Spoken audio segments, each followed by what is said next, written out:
So what was it like coming over to England from where you came from? No, I came from Jamaica. Coming over to England was not my choice. I had no say in the matter. I was a child and I had to do as I was told because my parents were living here. I lived with my grandmother, whom I loved and adored dearly. And it was very, very stressful leaving her. However, as a child, you have to do as you're told. So I came. When I came here by British Airways, BOAC 747, I think the jet was called. Yes. And it cost my parents, me and my sister Cynthia came together, and our fare was £42.10. Wow. At the time. Wish it was still like that. Because we were children, but if you were adults, it would have been £85. Yes. That's still good. Yes. So that's what it cost to bring us here. The flight was okay. I remember coming, I even remember the clothing we wore. My grandmother made my outfit, which I did not like. Because it was old-fashioned. She also combed my hair and put a brooch to the front of my head, which I hated, but I had to do as I was told. When we got here, we were met at the airport by the then Pastor Johnson, who was the pastor here. Yeah, and he drove a blue, two-tone blue Vauxhall car, and he picked us up because even my parents were all good friends because we worshipped from then on. And when we came out of the departure lounge into the general public, it was April when we came. I can't remember the exact date in April, but it was April, and it was cold.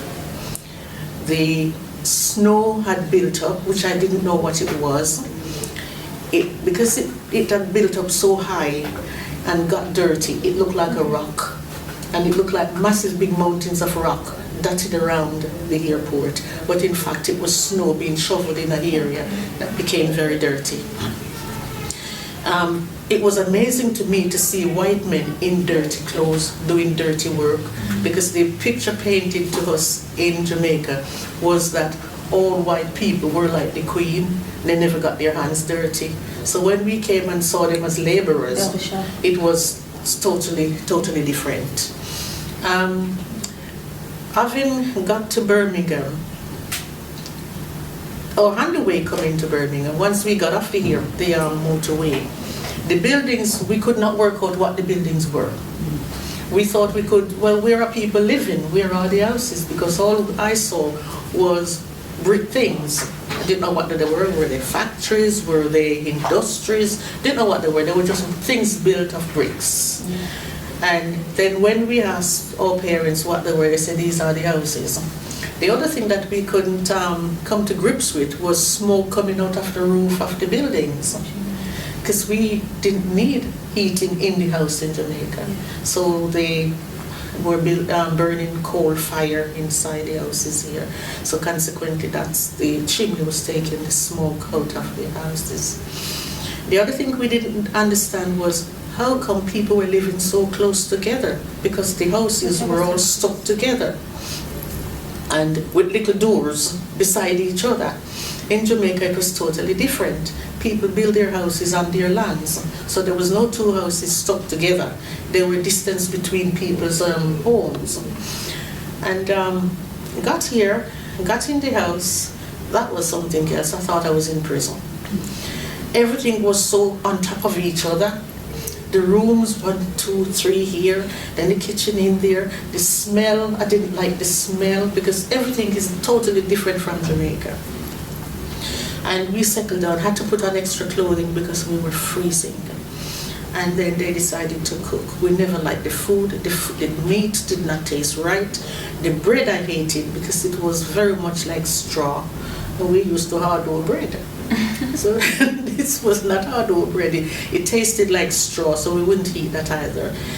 Beans we wouldn't touch. A whole bunch of stuff. It took us a long time to adjust. They're very different from how it was back home. Extremely different. The food was different, the atmosphere was different, the people was different, everything was different. It was a learning curve, and we had to try and reflect and try and adjust to our new surrounding and our new situation. Things different now than how it was when you first came over here in this country? There has been great improvement in comparison to when we first came here. Due to the fact that they were burning coal fires in the houses, paraffin heaters, it was not very healthy for whether you were inside or out, because the coal fire created a foggy, misty atmosphere outside. And the paraffin heater created fumes and smell on the inside. So it wasn't very healthy. You found a lot of children and adults and elderly folks with health issues like asthma and other bronchial problems as a result. One incident I remember, my father went off to work. He used to work nights, and he came home in the morning and he could not find his way into his own gate because the fog was so thick. And he just could not find his gate. He was outside it, but he couldn't locate which was his gate because the place was so dark. And men and people used to walk with handkerchiefs around their faces to stop them, like a mask, to stop them breathing in the smog and the fog that was clouding the atmosphere. The number 11 bus used to use the conductor, as we had then, to walk in front of the bus so the driver could see where he was going and not mounting the pavement. So that's how bad it is. So that's telling you there's a difference immediately. That does not happen now. Okay? Financially, money was very, very poor, very scanty. There wasn't much around. Laborers were plenty, but the money was not good. And it was difficult for the immigrants, especially because most of them were parents that left their children behind. So they had to send money back home to help maintain their children. So they did not have very much money at all to survive on. Living accommodation was extremely, extremely poor. You would find one house with God knows how many people living in there. And where there were more men than women, you will probably find 5 or 6 probably more men living in one little room, who were working nighttime, sleep in the daytime, and who were working daytime, sleep. It's the same bed, it's the same. And who, if there were more than 2 or 3 here at home that night, some have to sleep on the floor and they alternate using the bed. That's how bad it was for them then. It was really, really bad. They couldn't get places to rent, homes to rent. They couldn't, because the white folks would not rent black people places to live. You would walk along and you'd see a for sale sign up, but when you read it, it did not say for sale outside. It would say no blacks, no Irish, and no dogs. So if you were Irish with a dog, you couldn't go there. If you were white with a dog, you couldn't go there. You definitely couldn't knock the door and ask them to rent your room if you were black. So consequently, that's why there were so many black people accumulating into this bad situation. The working condition was not very good for them either. They would very often find that even though the white and the black person would be working on the same line, doing the same job, the black person was taking home less money than the white person because he was black. So things have changed in that way. My mother used to work on not Hampstead Road, down Hockley. At a factory, I think it used to be called Chineen, I think it used to be called, and they used to make things like metal things, and their meal times or break times, they used to have to go upstairs for their meals.